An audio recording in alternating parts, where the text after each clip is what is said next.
నమస్తే, welcome to Hunter vision. నేను మీ ఆదిత్య. ముందుగా బులెటిన్ హెడ్లైన్స్.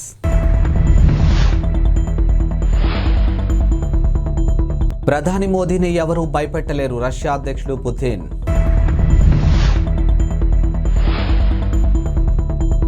నాన్న త్వరలోనే కోలుకుంటారు, కవిత.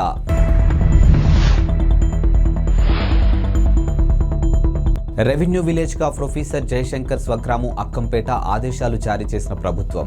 భారత ప్రధాని నరేంద్ర మోదీపై రష్యా అధ్యక్షుడు పుతిన్ మరోసారి ప్రశంసల వర్షం కురిపించారు.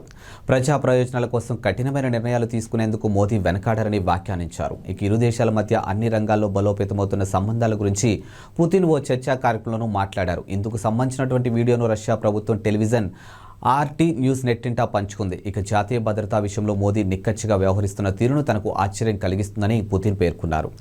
నిజం చెప్పాలంటే ఒక్కసారి నేను కూడా మోదీ ప్రజా ప్రయోజనాల దృష్ట్యా తీసుకున్న నిర్ణయాలు చూసి ఆశ్చర్యపోతామంటూ అని పేర్కొచ్చారు. ఇక జాతీయ ప్రజా ప్రయోజనాలకు విరుద్ధమైన నిర్ణయాలు తీసుకోవాలంటూ మోదీని ఎవరూ బలవంత పెట్టలేరని, బెదిరించలేరని, ఆయనపై ఎలాంటి ఒత్తిళ్లు ఉన్నాయని మాత్రం నాకు తెలుసు ఇక అని పుతిన్ పేర్కొన్నారు. కాగా గత నెలలో వచ్చు G20 సమ్మిట్లో కూడా పుతిన్ మోదీని పొగడ్తలతోనూ ముంచెత్తారు.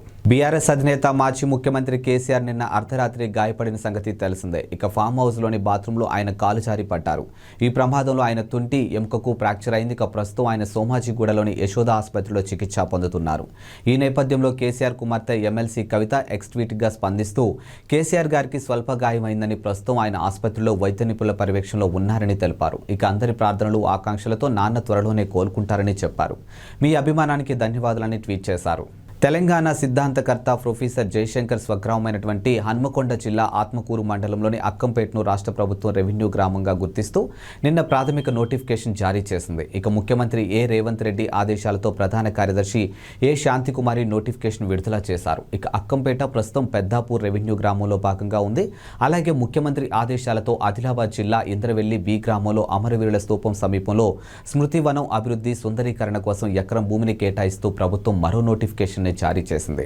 బీఆర్ఎస్ అధినేత కేసీఆర్ కు తుంటి ఎముక విరిగిన సంగతి తెలిసిందే. ఇక ఫామ్ హౌస్ లోని బాత్రూంలో ఆయన పట్టు తప్పి కాలు జారి పడ్డారు. ఇక ప్రస్తుతం ఆయన సోమాజిగూడలోని యశోద ఆసుపత్రిలో చికిత్స పొందుతూ ఉన్నారు. కేసీఆర్ తుంటి ఎముక 2 చోట్ల విరిగినట్లు వైద్యులు గుర్తించారు. ఈ ఉదయం 11 గంటలకు ఆయన ఆపరేషన్ నిర్వహించినట్లు తెలుస్తుంది. ఇక తుంటి ఎముకకు స్టీల్ ప్లేట్లు అమర్చే అవకాశం ఉన్నట్లు సమాచారం. ఇక కేసీఆర్ కోలుకోవడానికి 4 నుంచి 6 నెలల సమయం పట్టొచ్చని చెబుతూ ఉన్నారు డాక్టర్లు. మరోవైపు ఆసుపత్రిలో కేటీఆర్, హరీష్ రావు, కవిత ఉన్నారు. విరాట్ కోహ్లీ, రోహిత్ శర్మ ఇండియన్ క్రికెట్కి దశాబ్దాలుగా వీరు అందిస్తున్న సేవలు అసామాన్యం. ఇక 2022 T20 ప్రపంచ కప్ సెమీఫైనల్లో ఇంగ్లాండ్ చేతిలో ఓటమి తర్వాత వీరిద్దరూ T20లకు దూరమయ్యారు. ఇక వీరిద్దరి స్థానంలో యువ ఆటగాళ్లకు అవకాశం లభిస్తూ జట్టులో కదం తొక్కుతున్నటువంటి యువ ఆటగాళ్లు అపురూప విజయాలు అందిస్తూ ఉన్నారు. ఇక నీరుడు న్యూజిలాండ్లో జరిగినటువంటి 3 మ్యాచ్ల సిరీస్ను చేజెక్కించుకున్నారు. ఇక ఆసియా క్రీడల్లో భారత యువ జట్టు స్వర్ణం గెలుచుకుంది. తాజాగా ఆస్ట్రేలియాను 4-1తో ఓడించి సిరీస్ను కైవసం చేసుకుంది. ఇక వచ్చే ఏడాది అమెరికా, వెస్టిండీలతో జరగనున్నటువంటి T20 ప్రపంచ కప్లో కోహ్లీ, రోహిత్ శర్మ తప్పకుండా ఆడతారు. ఇందులో ఎలాంటి సందేహము లేదు. అయితే 2022 T20 ప్రపంచ కప్ తర్వాత భారత జట్టులోకి దాదాపుగా డజన్ మంది యువ ఆటగాళ్లు అరంగేట్రం చేశారు. ఇక వీరిలో రుతురాజ్ గైక్వాడ్, శుభమున్ గిల్, యశస్వి జైస్వాల్, ఇషాన్ కిషాన్, రింకు సింగ్, తిలక్ వర్మ తదితరులు ఉన్నారు. వీరందరూ అద్భుతంగా రాణిస్తూ ఉన్నారు. అంతేకాదు వీరి వయసు కూడా 26 ఏళ్ల లోపే ఉంటుందని వెల్లడించారు. కెనడాలోని జీవన వ్యయాలు పెరుగుతున్న నేపథ్యంలో ప్రభుత్వం విదేశీ విద్యార్థుల నిబంధనలు మరింత కఠినాంతరం చేసింది. ఇక కాస్ట్ ఆఫ్ లివింగ్ నిబంధనల కింద విదేశీ విద్యార్థులు కనీసం $15.181 సిద్ధం చేసుకోవాలని తేల్చి చెప్పింది. విద్యార్థుల ట్యూషన్, ప్రయాణాల ఖర్చులకు ఇది అదనమని వివరించింది. ఇక గతంలో ఈ మొత్తం $7.357 ఉండేది. 2000లో చివరిసారిగా ఈ కాస్ట్ ఆఫ్ లివింగ్ నిబంధనలు మార్పులు చేశారు. ఇక కాలం గడిచే కొద్దీ కెనడాలో జీవన వ్యయాలు పెరుగుతున్నాయని ప్రభుత్వం తన ప్రకటనలోనూ పేర్కొంది. ఈ మేరకు కాస్ట్ ఆఫ్ లివింగ్ నిబంధనలో మార్పులు లేకపోవడంతో కెనడాకు వచ్చే విదేశీ విద్యార్థులు తమ వద్ద ఉన్నట్టు నిధులు సరిపోగా ఇబ్బందులు పడుతున్నారని వివరించింది. కెనడాలోని విదేశీ విద్యార్థులకు ఎటువంటి ఇబ్బందులు తలెత్తకూడదనే తమ ఉద్దేశమని చెప్పింది. ఇక విదేశీ విద్యార్థులను ఆహ్వానించడంతో పాటు వారికి ఇబ్బందులు లేకుండా చూడడం కూడా తమ వైపు బాధ్యత అని తెలిపింది. ఇకపై ఏటా కాస్ట్ ఆఫ్ లివింగ్ నిబంధనలతో అప్పటి ఖర్చుల మేరకు మార్పులు చేస్తామని పేర్కొంది. వచ్చే ఏడాది సెమిస్టర్కు మునుపు వీసాలు జారీని తగ్గించడంతో పాటు ఇతర చర్యలు చేపట్టబోతున్నట్టు పేర్కొంది. తద్వారా కెనడా యూనివర్సిటీలు తమ వద్ద చదువుకుంటున్నటువంటి విదేశీ విద్యార్థులకు అవసరమైన సౌకర్యాలు కల్పించగలమని తెలియజేసింది. తెలంగాణ ముఖ్యమంత్రిగా నిన్న ప్రమాణ స్వీకారం చేసిన రేవంత్ రెడ్డి అప్పుడే తన మార్క్ ఏమిటో చూపించుకున్నారు. ఇక ఈ రోజు ఉదయం 10 గంటలకు జ్యోతిరావు పులే ప్రజాభవన్లో ఆయన ప్రజా దర్బార్ నిర్వహించనున్నారు. ఈ ప్రజా దర్బార్ కార్యక్రమంలో రేవంత్తో పాటు డిప్యూటీ సీఎం మల్లు బట్టి విక్రమార్క ఇతర మంత్రులు పాల్గొననున్నారు. ఇక ప్రజా దర్బార్లో ప్రజా సమస్యల పరిష్కారం కోసం ప్రజల నుంచి వినతులు స్వీకరించనున్నారు. కాంగ్రెస్ పార్టీ గెలిచిన వెంటనే మీడియాతో రేవంత్ మాట్లాడుతూ ప్రగతి భవన్ను సచివాలయం అందరికీ అందుబాటులో తీసుకొస్తామని ఆయన ప్రకటించారు. ప్రగతి భవన్లో ప్రజా దర్బార్ నిర్వహిస్తామని తెలిపారు. చెప్పిన విధంగానే ఆయన ఈ రోజు ప్రజా దర్బార్ నిర్వహించనున్నారు.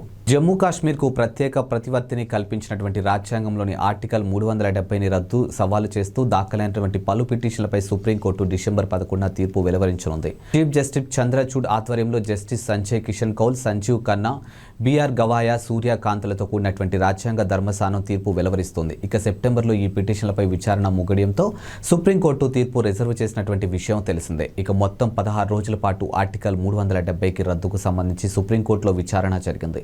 ప్రభుత్వం తరపున attorney general R Venkataramani, solicitor general Tushar Mehta, senior న్యాయవాదులు హరీష్ సాల్వే, రాకేష్ ద్వివేది, వి గిరి వాదనలు వినిపించారు. ఇక జమ్మూ కాశ్మీర్ నియోజకవర్గం అసెంబ్లీ రద్దు తర్వాత ఆర్టికల్ 370 శాశ్వతమైనదిగా మారిందని పిటిషనర్ల తరపున న్యాయవాదులు కోర్టుకు తెలిపారు. రాజ్యాంగ సవరణలకు అవకాశం కల్పించే ఆర్టికల్ 368 ద్వారా ఆర్టికల్ 370ని రద్దు చేయలేమని స్పష్టం చేశారు. రాష్ట్రంలో విద్యుత్ పరిస్థితి గందరగోళంగా ఉందని, విద్యుత్ పరిస్థితిపై సమగ్ర నివేదిక ఇవ్వాలని ముఖ్యమంత్రి రేవంత్ రెడ్డి అధికారులను ఆదేశించారు. ఇక కేబినెట్ సమావేశంలో విద్యుత్ పరిస్థితిపై విస్తృతంగా చర్చ జరిగింది. ఈ సందర్భంగా రేవంత్ రెడ్డి మాట్లాడుతూ సీఎండీపై చర్యలు తీసుకునే అవకాశం ఉందా అని రేవంత్ రెడ్డి అధికారులను ప్రశ్నించారు. ఇక శుక్రవారం జరగనున్నటువంటి సమీక్షకు సీఎండీని కూడా పిలవాలని ఆదేశించారు. ఇక సీఎండీ రాజీనామాను ఆమోదించవద్దని అన్నారు. ఇక 6 గ్యారెంటీలపై కర్ణాటకకు వెళ్లి అధ్యయనం చేయాలని సూచించారు. ప్రజల ఆకాంక్షల మేరకు అధికారుల పనితీరు ఉండాలని సూచించారు. ఇక అధికారులు సమర్థవంతంగా పనిచేయకుంటే ప్రభుత్వానికి ఇబ్బందులు వస్తాయని హెచ్చరించారు. ఏపీలో ఆర్టీసీ ఉద్యోగులు పదోన్నతులకు సంబంధించినటువంటి ప్రభుత్వ ఉత్తర్వులు జారీ చేసింది. ఇక ప్రభుత్వంలో విలీనానికి ముందున్నటువంటి విద్యార్హతల ప్రకారం పదోన్నతులు కల్పించాలని ప్రభుత్వ ఉత్తర్వుల్లోనూ పేర్కొంది. అన్ని విభాగాల్లో వివిధ క్యాడర్లో ఉన్న అధికారులు కానీ ఉన్నతాధికారులు కానీ సంబంధించినటువంటి ఉత్తర్వులను గత వారమే జారీ చేయగా తాజాగా కింది స్థాయి ఉద్యోగులకు సంబంధించి ఆదేశాలు ఇచ్చింది. వీరికి ప్రభుత్వంలో విలీనం తర్వాత ఇతర శాఖల్లో ప్రభుత్వ ఉద్యోగులుగా మాదిరిగా పదోన్నతులు కల్పించడానికి ఇబ్బందులు వచ్చాయని, గతంలో తక్కువ విద్యార్హతలతోనే డ్రైవర్, మెకానిక్ వంటి అనేక పోస్టులు ఆర్టీసీలో ఉద్యోగాలు పొందారని, ఇప్పుడు పదోన్నతులు కల్పించడానికి ప్రభుత్వ నిబంధనలు ఆటంకంగా మారాయి. దీంతో విలీనానికి ముందున్న పాత విద్యార్హతల ప్రకారమే పదోన్నతులు కల్పించేలా సర్కారు ఆదేశాలు ఇచ్చింది.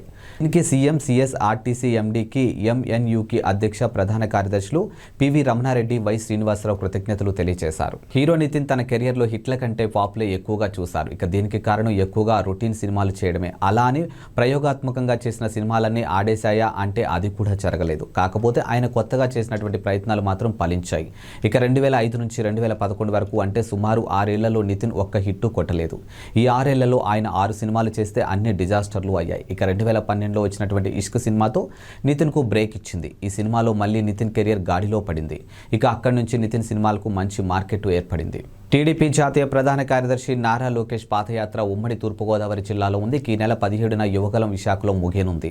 తూర్పుగోదావరి తర్వాత విశాఖ జిల్లాలోకి అడుగు పెడుతుంది. ఈ క్రమంలో మాజీ మంత్రి, పోలిట్ బ్యూరో సభ్యుడు చింతకాయల అయ్యన్న పాత్రుడు పేరుతో కొన్ని ట్వీట్లు వైరల్ అవుతూ ఉన్నాయి.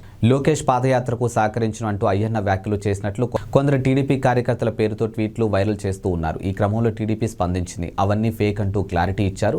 ఇక వైసీపీ అధికారికంగా చేయిస్తున్నటువంటి ఫేక్ పోస్టులు ఇవన్నీ అని, ఈసారి టీడీపీ సీనియర్ నేత అయ్యన్న పాత్రుడిపై పెట్టినటువంటి ఫేక్ పోస్ట్ ఇది అని, ప్రజలారా, కార్యకర్తలారా వైసీపీ ఫేక్ పోస్టులు నమ్మకండి అంటూ టీడీపీ ట్వీట్ చేసింది. ఇక ఈ ఫేక్ ట్వీట్ల విషయంలో జాగ్రత్తగా ఉండాలని అన్నారు.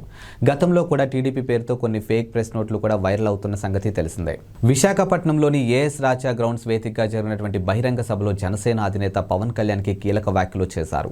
ముఖ్యమంత్రి పదవి మీద పవన్ కళ్యాణ్ ఆసక్తికర వ్యాఖ్యలు చేశారు. ఏపీలో టీడీపీ వెనుక తాను నడవడం లేదన్న పవన్ కళ్యాణ్ తెలుగుదేశం పార్టీతో కలిసి నడుస్తున్నారని పేర్కొన్నారు. ఇక అధికారం కోసం తాను ఓట్లు అడగడం లేదని, జనసేనాని మార్పు కోసం తమను ఆశీర్వదించాలని కోరారు. ఇక రాష్ట్రానికి మంచి జరుగుతుందనే ఉద్దేశంతోనే 2014లో టీడీపీ బీజేపీకి మద్దతు ఇచ్చినట్లు పవన్ కళ్యాణ్ మరోసారి స్పష్టం చేశారు. ఇక దురదృష్టవశాత్తు 2019లో కుదరలేదన్న జనసేనాని 2024లో ఏపీ భవిష్యత్తు కోసమే మరోసారి కలిసినట్లు చెప్పారు. ఇక మరోవైపు ఈ సందర్భంగానే సీఎం పోస్టు గురించి పవన్ కళ్యాణ్ కీలక వ్యాఖ్యలు చేశారు. ఇక జనసేన నిలబడి స్థానాల్లో గెలిచి మద్దతిచ్చిన స్థానాల్లో అభ్యర్థులు గెలిస్తే జనసేన బలం ఏంటో అందరికీ తెలుస్తుందని పవన్ కళ్యాణ్ అభిప్రాయపడ్డారు. ఇప్పుడు సీఎం పదవిని అడగగలమని కార్యకర్తలతో చెప్పిన పవన్ ముఖ్యమంత్రి పదవి గురించి చంద్రబాబు తాను చర్చించి నిర్ణయం తీసుకుంటామని స్పష్టం చేశారు. ఇక జీవితంలో ఇప్పటికే ఎన్నో ఓటములు ఎదుర్కొన్నానని పవన్ కళ్యాణ్ పేర్కొన్నారు. ఇక తాను బతికి ఉన్నంత వరకు జనసేన పార్టీ మరో పార్టీలో విలీనం చేయనని స్పష్టం చేశారు. ప్రజారాజ్యంలో జనసేన మారబోతుందన్న జనసేనాని మీ అభిమానం ఓట్లుగా మారాలని కార్యకర్తలను కోరుకున్నారు. ఇవి ఇవాల్టి బులెటిన్ అప్డేట్స్. మరో బులెటిన్తో మళ్ళీ కలుద్దాం. అంతవరకు సెలవు. నమస్కారం.